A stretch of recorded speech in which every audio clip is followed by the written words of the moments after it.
How's it going, man? We're back. Good to be back. Yeah. Good to see you. Yeah, it's been a while. Mhm. It's exciting. So, Crazy couple weeks. yeah, man, it's been real crazy. What have you been up to? Working. I've been in a different state. Well, not for work, but I've been working in Madison Mm-hmm. for 3 weeks, and then in the weekends I've been in a different state every weekend. Yeah. Okay. So what states have you? Wisconsin counts. Yeah. I Well, was in Texas Texas. Memorial Day, and the following weekend it's in Illinois, What were you doing? Chicago. Saw Taylor Swift. Oh. Oh yeah. You went to that. Okay. How was it? Crazy. Yeah. She's really good. Not my scene, Mm-hmm. definitely, Yeah. but it'll probably be the best concert I've ever been to Okay. when it's all said and done. Yeah. Well, do you know how much? Well, like, who bought the tickets, Ashton? Yeah. Do you know like roughly how much? Because Well, she bought it. My Venmo'd her. yeah, but did she buy them right away? Yeah. Okay. She was a verified fan Oh, through Ticketmaster. Because she, it's so weird. yeah, like Taylor, I guess, has a way to verify you. So you get the special code, which gets you in line first. Okay. So but she still had to wait in Ticketmaster's line for like 4 hours. Yeah. And in November. Yeah. And then, yeah, we got nosebleeds. Okay. Third row nosebleeds, they were good.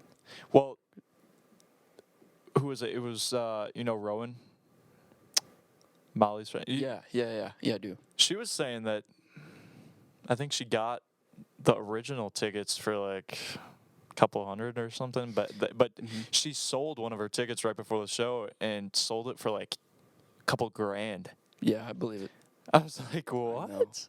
That's, wow. Yeah, I wish I would have had an extra to sell.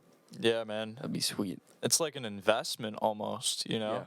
Yeah. Like I hear about kids who like, I had this friend from high school who, while he was in high school or shortly after he graduated, he was like doing this own little individual business thing where he would buy.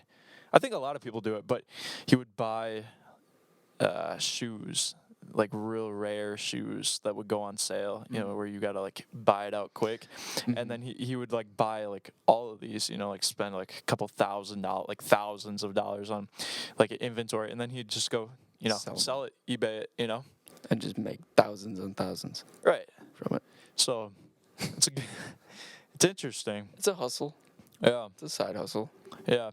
And then there's a lot of like, I don't know much about it, but there was a lot of like Ticketmaster drama when the whole Taylor Swift tour went out, and I think there's some legislation that they're talking about putting in. But I don't know much. You're right. I forget the details. There was something that went wrong, and I think Ticketmaster is technically at a monopoly. Yeah, I believe is the issue. because they buy them all out. Right. And they can resell at any price because there's no competition, no other way to get them. Yeah, yeah. I mean, it's basically what my friend was doing, but on a much larger scale. They're making way more money. Right. It does seem kind of messed up. Like, I don't know. I've tried to like go see shows, like go see like, I don't know, like bands or whatever, and I wish I could just buy it straight from the artist, because then I feel like I'm supporting the artist too, or like the comedian that I go see, but then I'm like paying the Ticketmaster. I'm thinking like, how much of my money is just getting pocketed by Ticketmaster? Like, there was like a story a while back.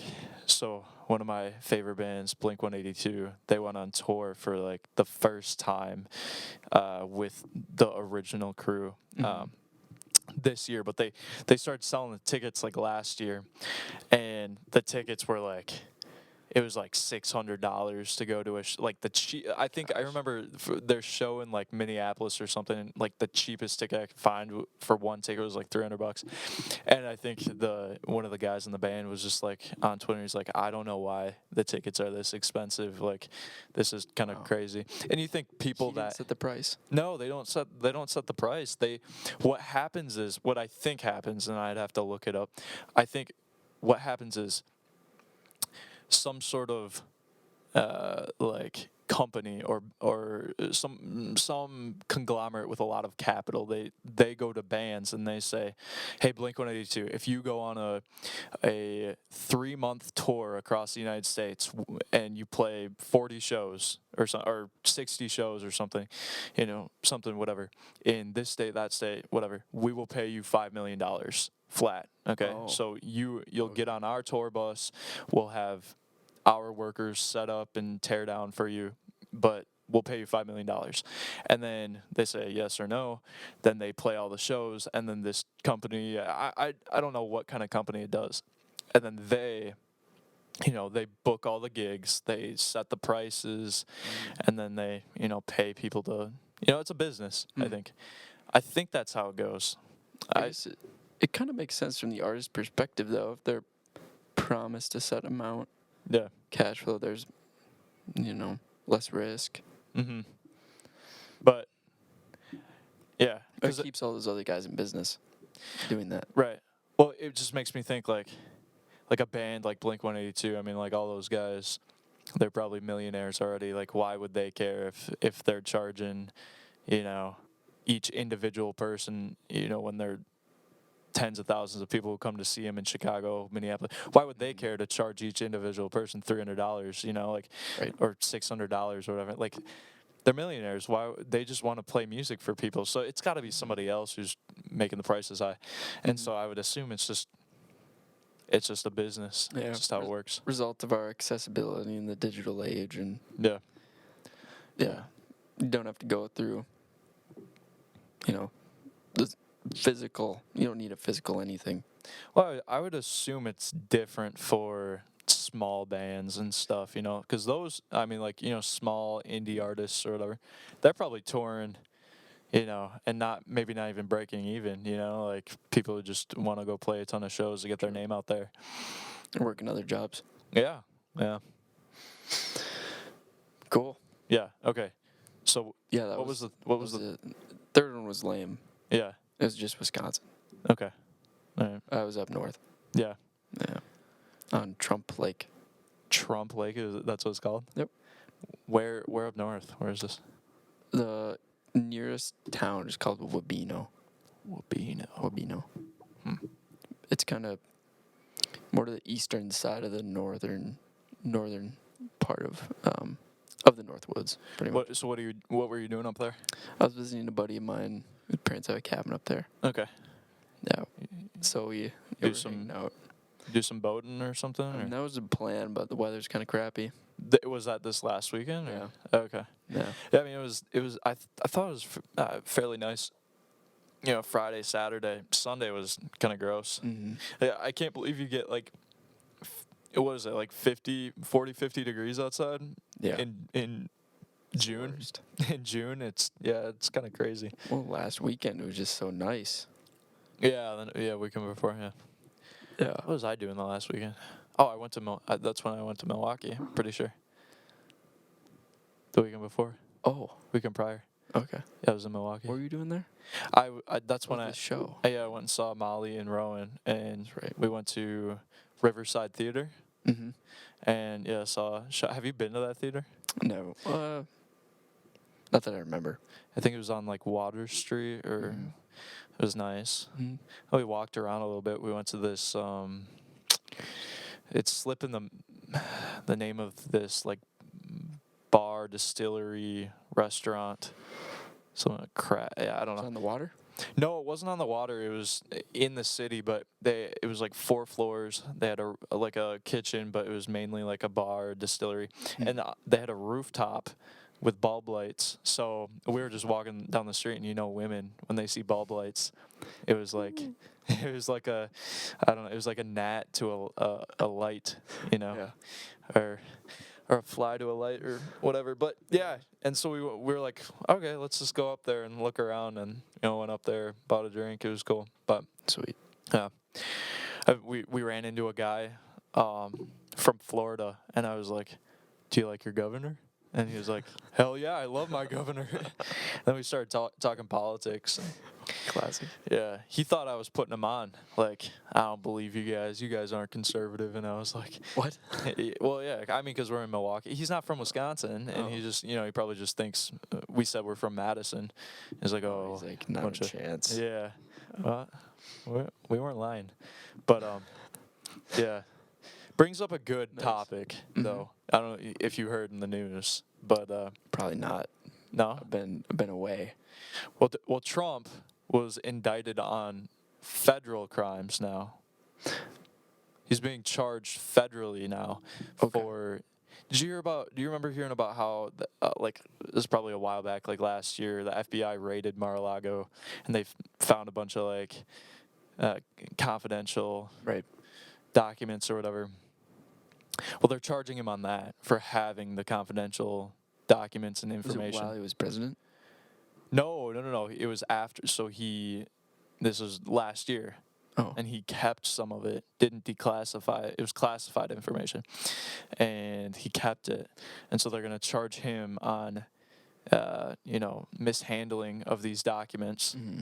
And then they're in the record, in the indictment record or whatever, I guess, there was a recorded conversation that he had with some other associates or people where he was showing people these confidential classified documents, people who shouldn't have seen them, and the recorded conversation has him saying like these are confidential and they're top secret. That's not a good look. No. If it's true, it's pretty damning. Yeah. It's not good. But at the same time, I feel like you can look at this and just be like, well, this just looks like, political prosecution, That's fair. I mean, right now he's the leading candidate on the Republican side for 2024. And like you think about people in the past, like Hillary Clinton and the emails, like that chick had classified information all over her private servers and private phones and computers. And then I don't know if you remember hearing about the stories, but like the FBI tried to recover the stuff, and she had like smashed the phones and computers with a hammer.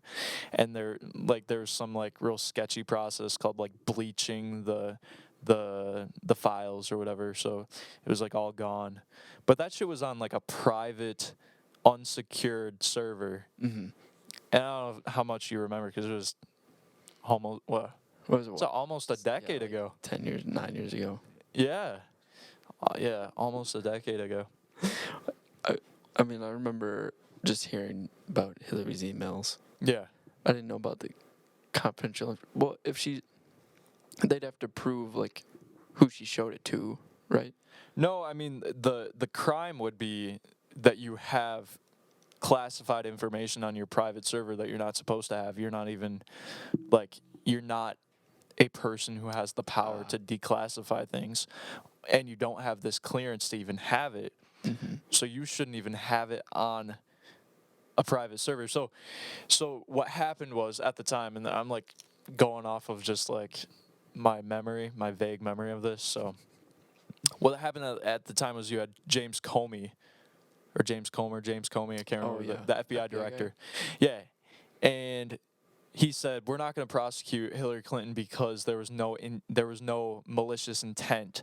But the thing is, the FBI isn't supposed to determine whether or not you prosecute or anything. The FBI is simply supposed to investigate and then pass that information on to the Attorney General. Right. And the Attorney General decides whether or not they prosecute or not. So it wasn't James Comey's, it wasn't within his authority to say, well, we're not going to go after Hillary Clinton. We're not going to, recommend that she be prosecuted. It's not his jurisdiction. And then I remember hearing also, side note, and then if you have anything to say, but side note, there's nothing in the law, as far as I understood it, where the law cancels out if you didn't have any malicious intent. It's like if you had classified documentation or classified information on your server and you weren't somebody who could declassify it or somebody who had the clearance, it doesn't matter what your intention was. You broke the law. So, double standard, man. I think it's just this deep state bureaucracy, going after. Yeah. To me, nothing's new. Yeah. Nothing new under the sun. Right. When it comes to that, I do think when it comes to bureaucracy, Yes. making judgment calls like that affect the law, Mm-hmm.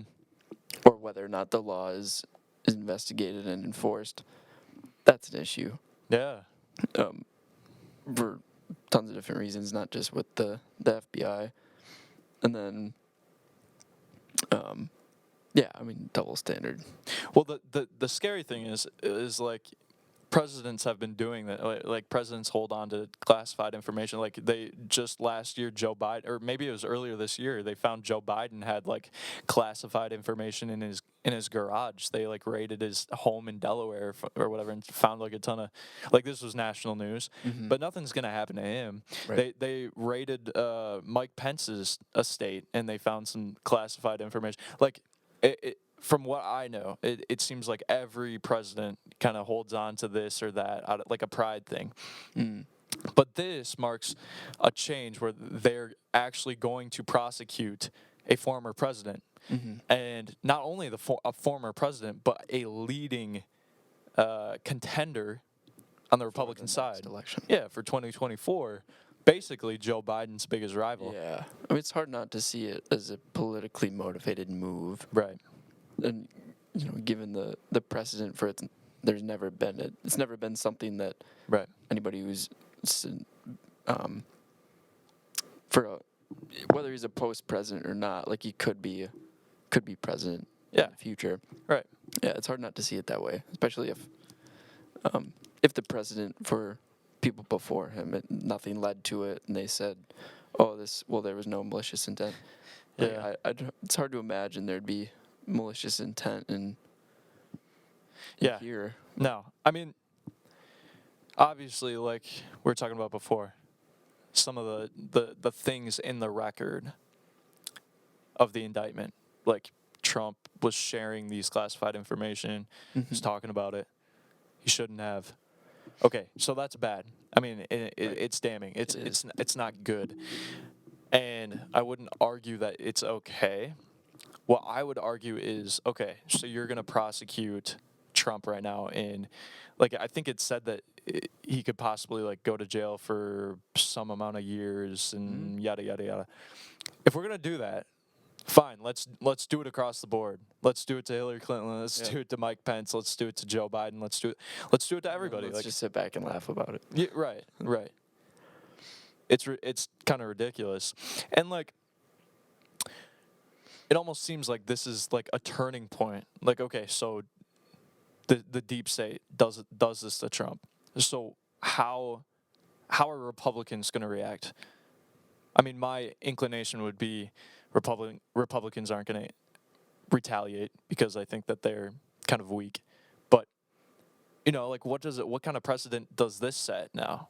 Kind of throws us into like a banana republic, like this is like what corrupt countries do, like corrupt, weak, Yeah, I mean, I don't poor think countries. we can't forget that America's not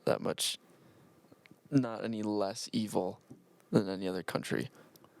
People are on a like flat playing field. Obviously, there's countries that you get away with much more. Mm-hmm.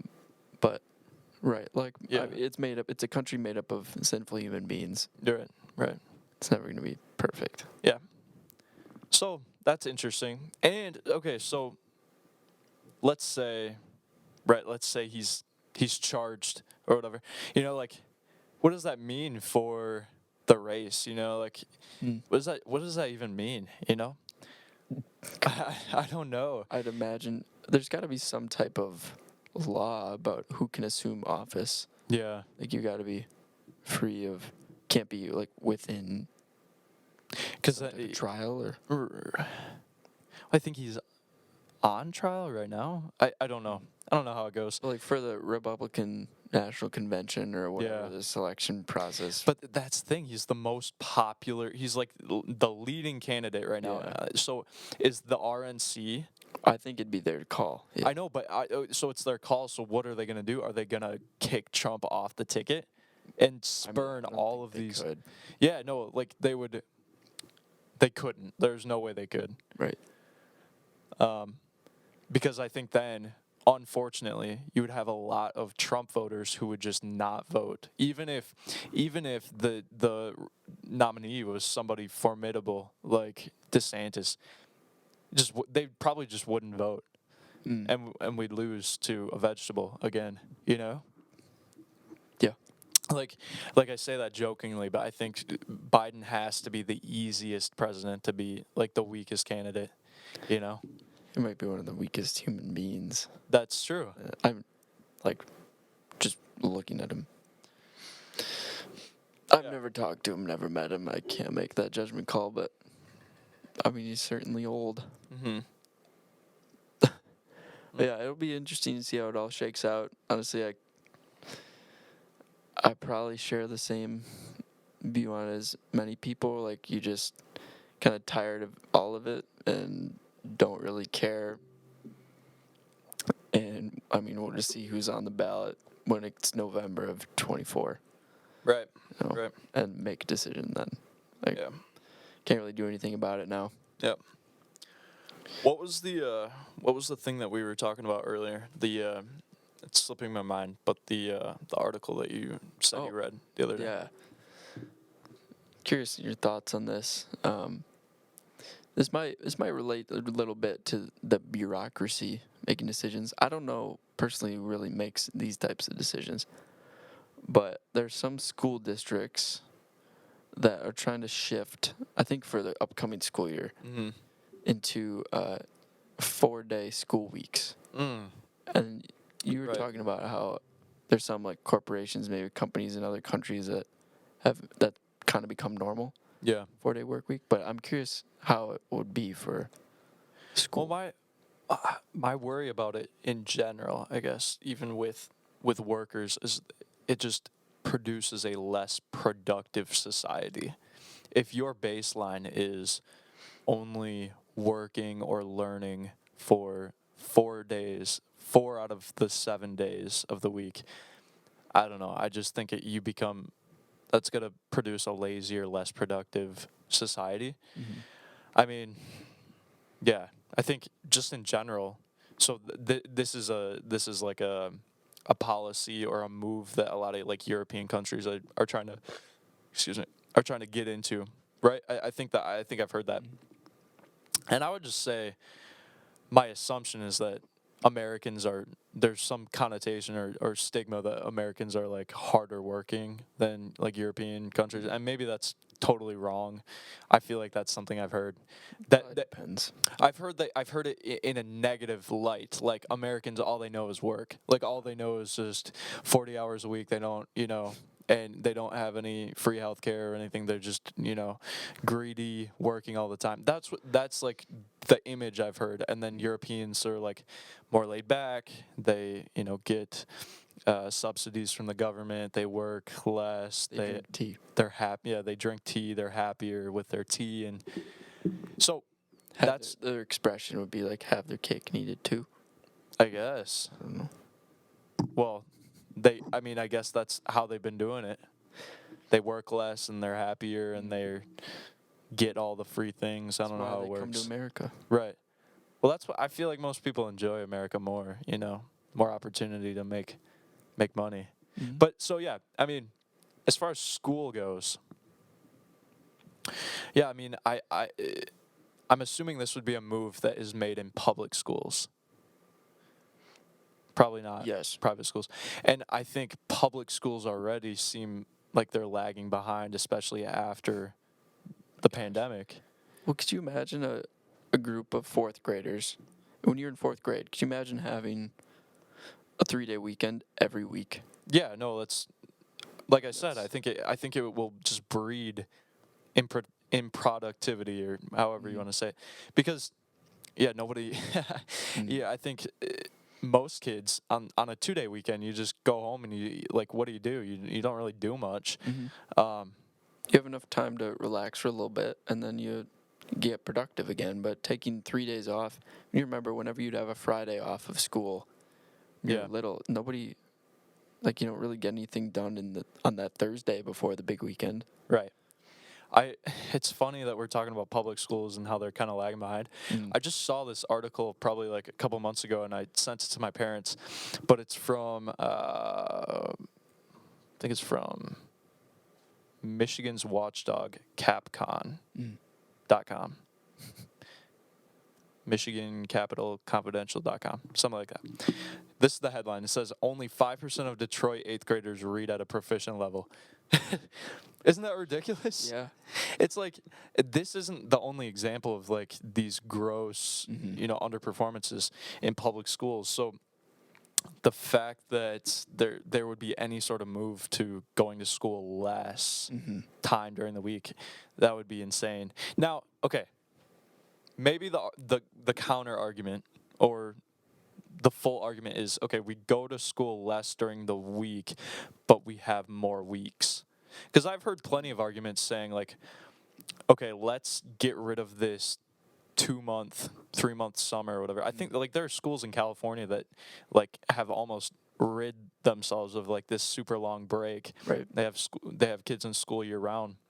And I think that that's a compelling argument. I don't think that that's a bad argument. Like let's shorten summer break, let's shorten winter break a little bit. And then maybe, I don't know, let's have a full spring break, a full Thanksgiving break, maybe throw in a week here, a week there, Labor Day, Memorial Day, stuff like that. Maybe. And I think that is a formidable argument to be made. Right. Yeah. Because There's lots of arguments to be made for it. I can see it. I also think there's just so many things at play, like so many people it affects, let alone the students. You have their families that are kind of probably used to a rhythm, and then just teachers' unions. Yeah. Could you imagine that? Yeah, no. I mean, that would be a whole fight. I mean, how can you justify there's already a big push to pay teachers more. How can you justify continuing to pay teachers more if you're working like 50, well, maybe not 50. You're working one day less a week. See, I think it also implies that they'd have to lengthen all those like Monday through Thursday, right? Oh, like lengthen the day of school. I believe so. Yeah. Man, I don't know. So it'd be 7 hours is already a long time because you're in school from like 7 to 3 or something. Like you're already in school for like 7 hours. Kid needs to be at home, I think. Like it wouldn't be long. It wouldn't be that much, but I'd imagine they'd tack on sometime. it would be that or like breaking into the summer months, which Right, I think is good. But okay, so here's my final thought. If you were going to make this move in primary schools or high school, public schools, to shorten the week by one day, okay, you would have to find some way to coordinate that with parents. Like if this is a move in public school, what are parents going to do when like both parents work 2 jobs and you got a kid at home now? Like I'm sure on some that Friday. right. Yeah. And I'm sure some schools would offer some sort of Friday program, like, but then what's the point? Yep. What are we doing?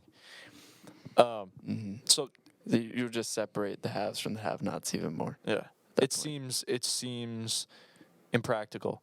Okay, and then I think you get back to my original point. You're breeding improductivity. Like if your baseline goes from 5 days a week, like you hear people complaining all the time, 40-hour work week, 5 days a week, yada yada yada, just working for the weekend. Okay, this is our baseline, and it'll tire people out. People complain. Now you're gonna move it back, and I think people will enjoy the spoils of one extra day for a while, but people's memories are short. And then our baseline is 4 days a week, Right. and I think you just slowly but surely, you make a less productive society. You see that sports too. I mean, you're like the NFL used to be 16 games, Mm-hmm. and then eventually got 17. Mm-hmm. There's zero reason for us to believe we won't eventually see year-round NFL football. Yeah. And yeah, just how it goes. Yeah, you give them an inch, they take a whatever the Foot. phrase is. Yeah. A yard. Yeah, I don't know. That to me that seems dumb. It seems dumb. And like I think our generation specifically, you have a lot of people who are buying into this like socialism, communism kind of mindset. A lot of young people. Like, I deserve so much already without doing anything. Right. I don't think I don't think a lot of people understand that like 40 hours a week. Like 40 hours, yeah, it feels like a lot, but in the grand scheme of things, okay, work is fundamental to life. You can't have life without work. Work is a gift. You know, like having work is a gift, having toil to be able to provide for people. It's a gift. You should be thankful for your job.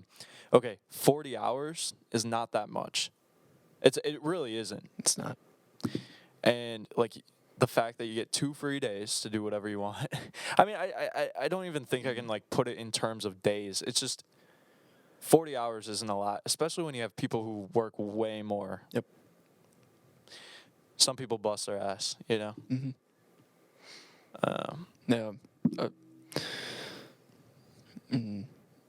It seems like that move on the whole would be moving society in the wrong direction. Because also, see those kids, maybe they go to school their entire life, and they've been going to school for 4 days. Yeah. Get into the real world. Yeah. And all of a sudden they're working 5 days. Yeah. They won't. That'll be a shock. Yeah. It would have to be. Yeah, if it were to work, it would have to be like a whole societal thing. Right. And I don't even think that's beneficial. You know, I just don't think it is. And I'm sure there's some studies about the European people. Oh, they're happier, but I don't know. See, I think most of the studies have been centered around the productivity part of it. Like, oh, technically Friday isn't that productive anyways. So if you like smush all this together, then you're like technically just as productive time-wise. But to me, that's not the only part you miss out on. Because then what about the rest of it that you miss out on the entire day of Friday? Like taking the school productivity out of it. Like what about, those night games, night football games and basketball games that everybody hangs out at, and all these things you can do on Fridays. You can always be flexible on Fridays to do things at school that kids really remember. Yeah. Well, it seems like what I guess maybe here's a thought. What do you do on your day off? Like after you've worked, Monday through Friday, what do you do Saturday morning? I'm assuming something productive. No, okay. Well, that wasn't the point I was going to make. The point I was going to make was I feel like most people probably sleep in, not you though. You're a machine. You're a machine. You do something productive. Always. I would say that a lot of people probably sleep in. I would agree. It's their day of rest. They do whatever they want. And I just think, with Friday, you just add another day of just doing nothing. Okay, here's another point. Here's another good point. Okay. It was something that we were talking about, I think, last time we got together. But when you're working a lot, your free time becomes so appreciated. Like it's so fulfilling. It's true. The simplest thing can be so fulfilling. Yep. Like you go from being a college student where you have like your own free time, you kind of like make your own schedule, blah blah blah, and then you go into working 40 hours a week. Okay, you got to be at work from 7 to 5 or 8 to 5 or 9 to whatever, and then you get home, and it's just like that's your time, and just sitting and watching TV can be the nicest thing. Yeah. And if you were just fucking around all day and you just sat down and watched TV, it wouldn't be that enjoyable. So maybe there's something to be said about that too, I don't know, more free time, respect it less, I don't know. Just think about all the stimulation you add to your life that's unproductive by having an extra day in your week to to do things. Yeah. Yeah, I don't know. And there would be places that are more congested. People would also need to be employed on those days. People are gonna go places and Yeah. spend more money. Like, Well, there's another thought. I think it's possible to already have a 4-day work week in some scenarios. Like there are a lot of people I've heard, since I've been at GE, there are a lot of companies that will offer you, you can do like 4 10s and then a day off, or you could do like 4 9s and then a half day or something like that. I think that's how it works. I mean, there are a lot of options, but I don't know. yeah, I will stress that distinction of the working world operating that way is way different than schools operating that way. Yeah. So what do you think? You think that the summer break is redeemable? Like, because it was originally put in place for farmers, right? That was what I was think told. so. Yeah, then you'd need help. Yeah, during harvest and. I don't know. I'm probably biased in the way I grew up having a summer break, and I'd fill it up with cool stuff and Yeah. like have the opportunity to go do things, and it was always really fun to look forward to having greater part of 3 months to look forward to. But the thing I think about is like I remember my summer breaks, and my parents were usually just working, so I was just at home all day, kind of by myself, and if I wasn't playing sports or anything, I was just like sitting around playing video games, Right. or like maybe I was playing around outside, but I wasn't really doing anything productive, I'd say. And then you think like, oh, okay, I'm sure you remember like coming back to school and just like being like those first couple of weeks just being kind of like foggy. Yeah, and it's just like I don't remember anything. right. So maybe Would that happen more often then if you have like 4 breaks in a year that are 3 weeks long? I don't know. Do you feel that way after spring? Like, did you ever feel that way after spring break? Not really in college because it was just a month No, or a week, or like a 2-week break. Yeah, for sure. Maybe you'd feel it less. I don't know. Possibly. I think it's good. Like, I think it's good to have kids in school a lot. Yep. Like the interactions and just being like mentally challenged throughout the day. I think that's good. We saw those effects during COVID. Yeah. Right. Kids are. My sister would go to school for like 6 hours a week, and the rest of it would be spent like on her computer. And yeah, I mean, it changed everything. Yeah, I can't imagine. So that's my point, I guess, is like, okay, so 6 hours at school and then the rest of the time at home, even when she was kind of tasked at being productive with schoolwork. So now you think about kids who aren't tasked with being productive with schoolwork. They're just sitting at home for 2.5 months. Well, yeah, we'll start to think that the normal working period is that short. Yeah. Like, I don't know. It just doesn't lead to anything good. Yeah. Maybe we're wrong. I don't know. I think that it's good to have 5-day weeks. I think it's also good to start moving away from the 2.5 month summer breaks. I think that's my point. That's That's fair. For children and like teenagers, I think it's good to keep them going and Just have more breaks that are maybe longer, but space them out so that you don't have to do a full. And I mean that sort of burnout feeling that you feel as like a high school student, in like near spring break, and like you just love spring break, like that burnout feeling is real. We went through it. So maybe like if you have like more like couple more 3-day weekends, or if you have like a week for Thanksgiving. I always hated that when like I hate that here. I don't understand like School the Wednesday before Thanksgiving. Right. It's ridiculous. Yeah. Come on. I know.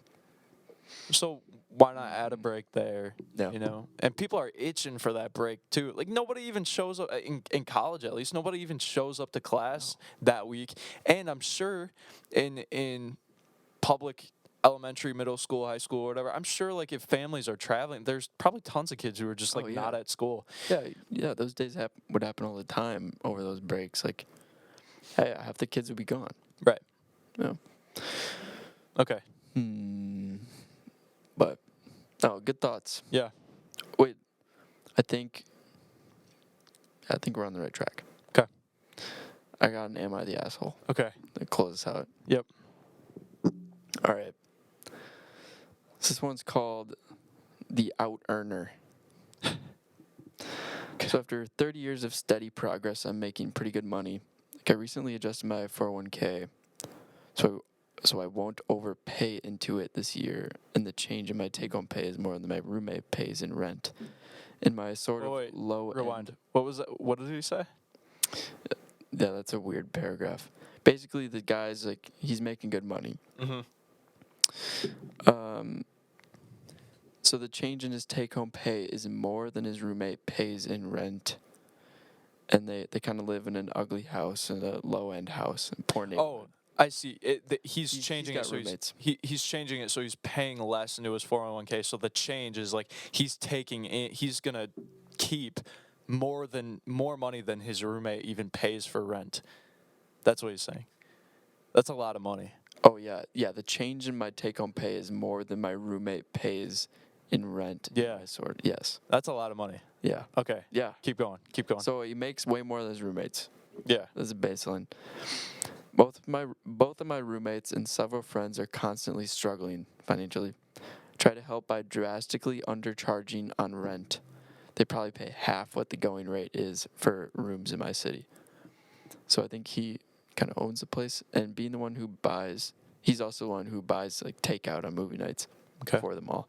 But they still struggle. Pretty much downplay my income and will downplay my available money by pointing out the college expenses I pay for my child and the cost of filling my old junker car with gas. So he has roommates and he has a child? I guess, yeah. And he's putting on a front that he doesn't have much to give. Okay. But he does. Right. So I was hanging out with a friend recently and he asked what I make. I was honest. He called me a jerk, said I was condescending to my friends by acting poor. He was actively angry that I'm faking being poor. Meanwhile, I'm just trying to save up so I have a warm place to go to the bathroom when I'm old. I'm going to charge rent to live in my house. It seems so. I think he owns the house. Okay, yeah. Oh, that makes sense. Yeah. Okay. So it seems wrong to have people live there rent free. Yeah. Yeah, no. He's not a charity. He's not a millionaire. Well, Probably. Maybe he is. It wouldn't matter. It wouldn't matter. Yes. It's not a charity. It's not a charity. Yeah. And that no handouts. I just way undercharge. So he charges way less to them anyways. I have no desire to get a fancy new car, show off with a nicer house. I do spend money on travel, but that's rare due to my job needing me. And no one sees how nice I travel. Am I the asshole for acting poor? What do you think? Well, I don't think it makes you the asshole for not buying a flashy car or not being flashy with your money in front of your roommates, like, or your tenants. I would call them your tenants. Right. I don't think you're the asshole for that. I think if you were being stingy about your money, like if you were, I don't know. I think as a general rule, it's virtuous to be generous with your money. If you see somebody is hurt, I think it's good to put others' needs ahead of yours. At the same time, though, I think there's a good line to be drawn. Like, you're not a charity. You're not. It's not your place to start handing out money to people, and that wouldn't be loving either. Like, that wouldn't be helpful for them. Right.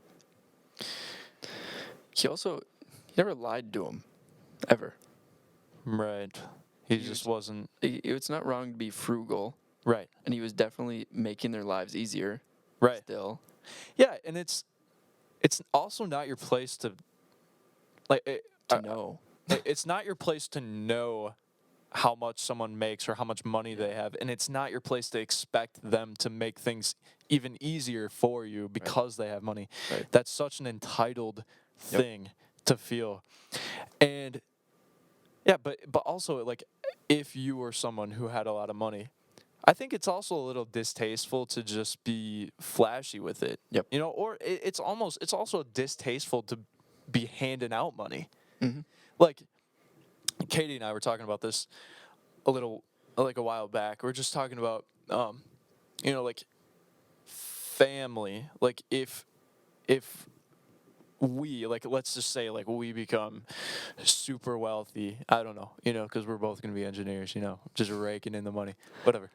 Like when does it become too much to be like helping family? Because then I think like when you get into scenarios where like you're handing money to family, it is I think that's almost condescending. Like, hey, I'm so much better than you, Yep. and I'm gonna take care of you, so here, take my money. Like that just seems like it would breed a lot of resentment. So in this case though, I don't think those people are really his friends. Yep. Because if you're friends with somebody who's Agreed. extremely wealthy, you're not gonna want to like take money from them, you know. That and that doesn't mean that you can't ever. It just means that like you shouldn't expect them to be giving you money. Right.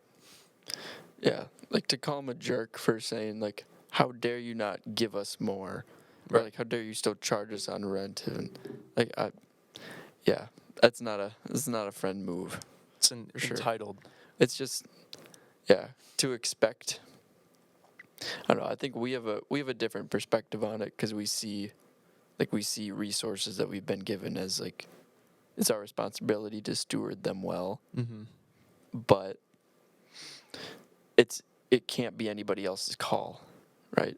It leads our hearts to very nasty places. So Yeah, I feel like it's very clear. he's not, No, he's not. So. which is too bad. I wanted us to have a disagreement. Yeah, I know. We gotta find something. That's the thing. Is like I feel like we rarely disagree, but I guess great minds think alike. So, what can you do? It's true. Should we wrap it up there? Sure.